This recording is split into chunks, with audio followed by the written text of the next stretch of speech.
Magandang umaga po sa ating lahat, mga ka-joiners, mga kapwa ko pasigenyo. Ngayon po, nandito tayo ngayon sa Pasig Temporary Ski Hall at Flag Racing Ceremony. Nandito na po ang ating Vice Mayor Dudut Jaworski at ang ating mga City Councilors.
Pinapaalam ko ang pagdating ng ating punong lungsod, magalang-galang Mayor Vico Soto at ang mga bumubuo sa ika-12 sangguniang panglungsod sa pangunguna ng ating Vice Mayor Dudut Jaworski Jr.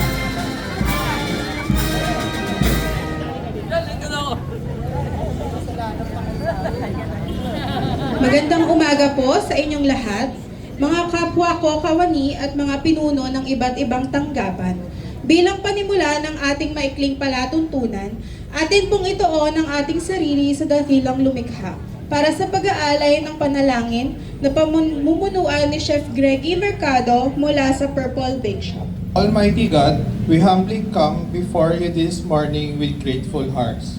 Thank you for the gift of life, for the opportunity to gather as one, and for the privilege of our leaders and public servants with wisdom, integrity, and genuine love for the people we serve. Grant us unity in purpose, clarity in our decisions, and strength to fulfill our duties. Ngayon naman po, hinihiling naming humarap po tayo sa ating watawan ng Pilipinas. Mga kababayan, ang pambansang awit ng Pilipinas.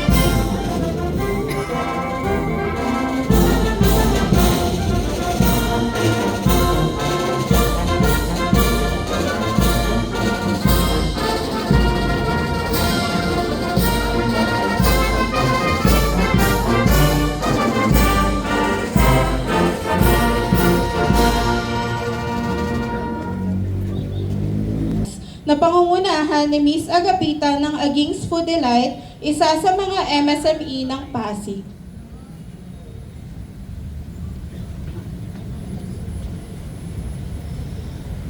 Itaas po natin ang ating kanang kamay at sabay-sabay po natin bigkasin ang panunumpa ng katapatan sa watawat ng Pilipinas.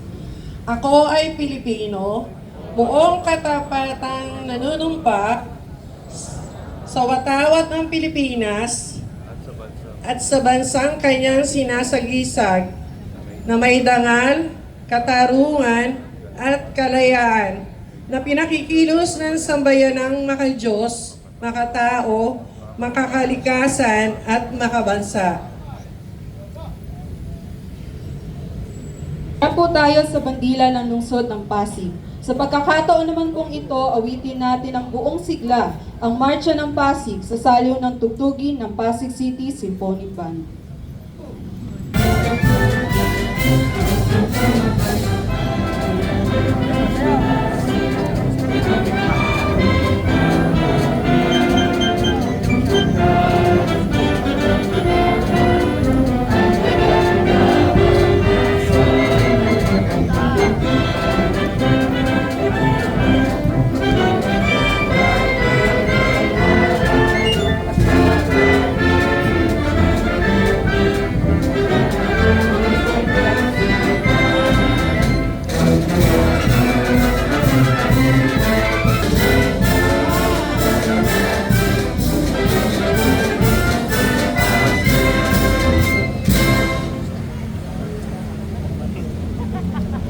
Para naman po sa panunumpa ng Lingkod Bayan, ito ay pangungunahan sa atin ni Ms. Felicidad Malbog mula sa Pasig City Local Economic Development and Investment Office.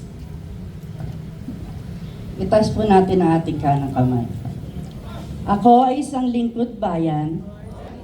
Ang aking sariling kakayahan upang sa lahat ng panahon ay mapaglingkuran ko ng buong kahusayan ang sambayanan. Hindi ako makikibahagi ang isang lingkod bayang makadiyos, makatao, makakalikasan, at makabansa. Tutugon ako sa mga hamon ng makabagong panahon, kasihan nawa ako ng may kapal.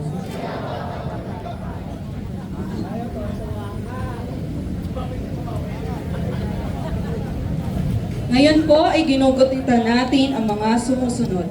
Micro, Small and Medium Enterprise or MSME Development Week, Republic Act No. 9501 of 2008. Cultural Communities Week, Proclamation No. 250, Series of 1988. And Philippines Business Week, Proclamation No. 400, Series of 1953. Ngayong MSME Week, ano naman kaya ang mga inihanda ng pamahalaang lungsod ng Pasig para sa mga Pasigueño? Ating alamin ang mga programa at aktibidad na makakatulong sa ating mga MSMEs. Narito si Konsehal Marquil Volta de los Santos, tagapagtaguyod ng mga MSME sa lungsod ng Pasig at chairperson ng Committee on Micro and Small Entrepreneurial Development.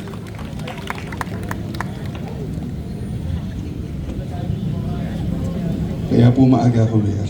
Magandang umaga po sa inyo lahat, mga kapwa ko Pasigueño at mga negosyante. Naaniyahan kayong makiisa sa pagdiriwang ng MSME Week. Huwag palampasin ang pagkakataong matuto, makakuha ng bagong kaalaman at mapakinabangan ang mga programang inihanda ng lungsod ng Pasig upang suportahan ang patuloy na pag-unlad ng inyong mga negosyo. Narito ang mga aktibidad na inihanda ng Pasig City Local Economic Development and Investment Office o ang LEDO bilang bahagi ng ating pagdiriwang ng MSME Week. Ngayong July 13, ngayong araw po magkakaroon po tayo ng OTOP Hub Pasig Goes to Bridgetown at dito po ay gaganapin sa lobby sa ating pong temporary City Hall.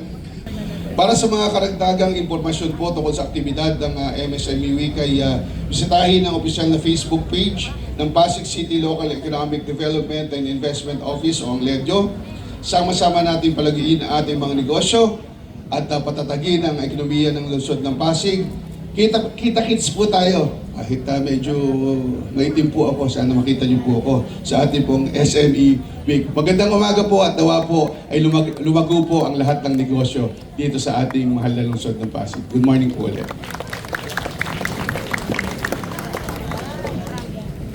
Maraming salamat po, Consi Volta. Maraming salamat po sa mga departamento at tanggapan mula sa environmental and infrastructure sector na tumalo sa maikling programa sa umagang ito. Ako po, si Genova Jaire C. Arsua mula sa Pasig City Local Economic Development and Investment Office. Maraming salamat din po sa ating mga bisita na dumalo ngayong umaga. mula sa Atok Benguet na pinangungunahan ni Ms. Kelly Den Tomas, Young Leaders for Good Governance and Sangguniang Bayan members of Atok Benguet. Nandito rin po si Ms. Betty Celestino, Lead Co-Farm, si Sir Johnny C. Butangen, President of Atok GA Practitioners. Nandito rin po ang Kailian Social Enterprise Inc., ang ating from our farmers producer members, Veggie Salad and Processing Inc. And ang mga processors po ay si Miss Justina Nadiahan, founder of Bean Foods, Jo Marie Mangeg, founder of MAFAPC OPC. Andito rin po ang ating Pasig City Chamber of Commerce and Industry Incorporated, ang ating cooperative sector, ang ating Department of Trade and Industry, ang ating Pasig-based Micro, Small, and Medium Enterprises, ang ating One Town, One Product Hub Merchandisers, ang ating Pasig Bazaar Merchants, private sectors, and ang ating national offices. Nandito po ang ating Philippine National Police, ang ating Bureau of Fire Protection, and ang Bureau of Jail Management and Penology. Kami din po ay lubos ding nagpapasalamat sa Pasig City Symphonic Band at Cultural Affairs and Tourism Office. Ako naman po si Lian K.V. Solonia, mula rin sa Pasig City Local Economic Development and Investment Office. Kami ang naging guro sa palatuntunan ngayong umaga. Maraming salamat po. Sa pagkakataon po ito, pakinggan po natin ang mensahe ng ating punong lungsod ng Pasig. Mga kasama, palakpakan po natin, Mayor Vico.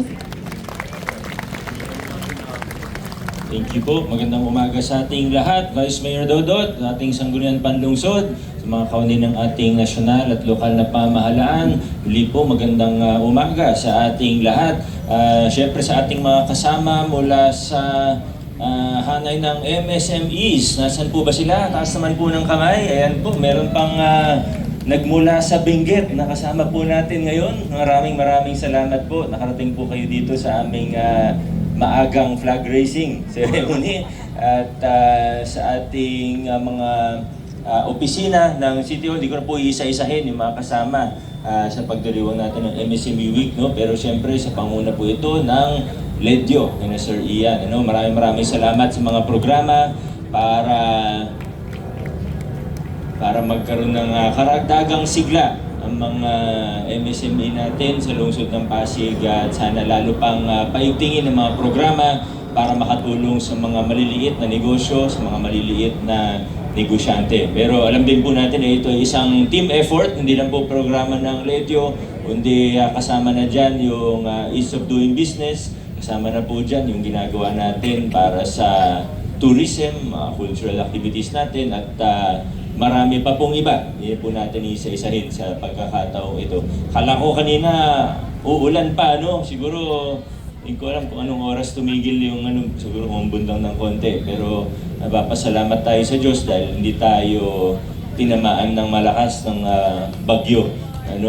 Pero inaasahan pa rin at in-anticipate pa rin natin na malakas pa rin ang pag-ulan ngayong buong linggo hanggang sa susunod ng mga linggo dahil sa ulan at tubig na dala ng habagat. Kaya naka-high alert pa rin tayo.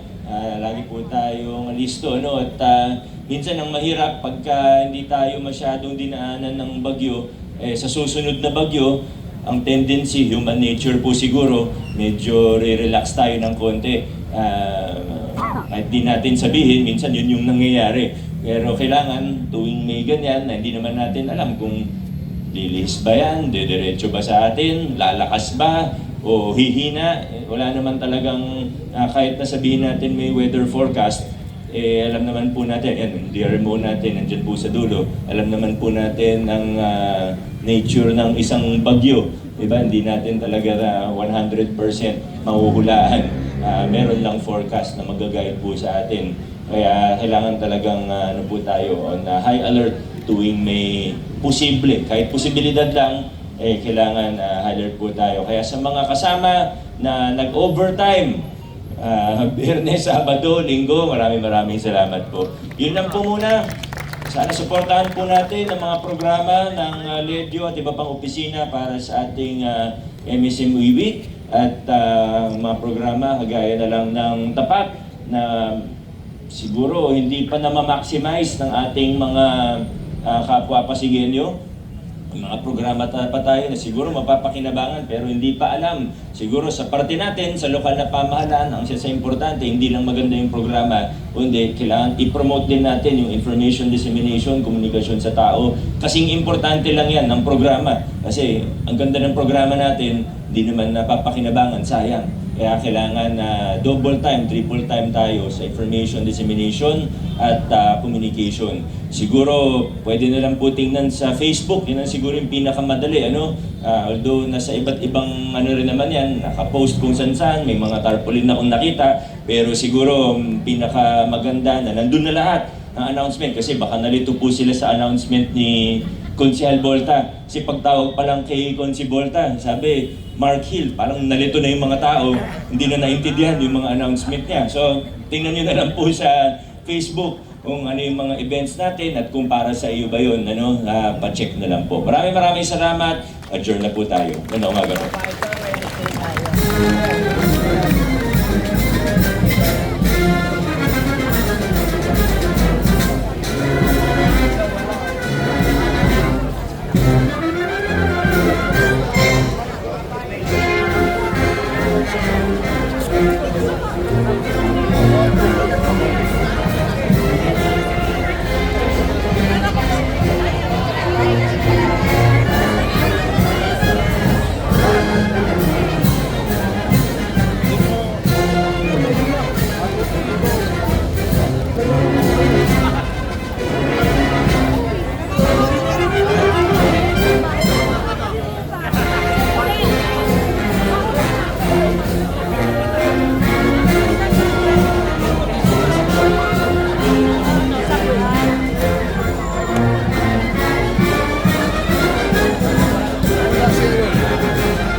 Nice morning. Umaga. Morning. Nagpa-picture daw siya nanay. Opo. Morning. Tol ka dyan eh. Work yan eh. Thank you. Okay.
Hanggang dito na lang po muna ang ating vlogs. Maraming salamat po sa panonood at para po sa bago pa lang sa ating channel, welcome po ang lahat and please like and share, comment down below and please subscribe para lagi po kayong updated sa kaganapan sa lungsod ng Pasig. Ingat po ang lahat. Bye!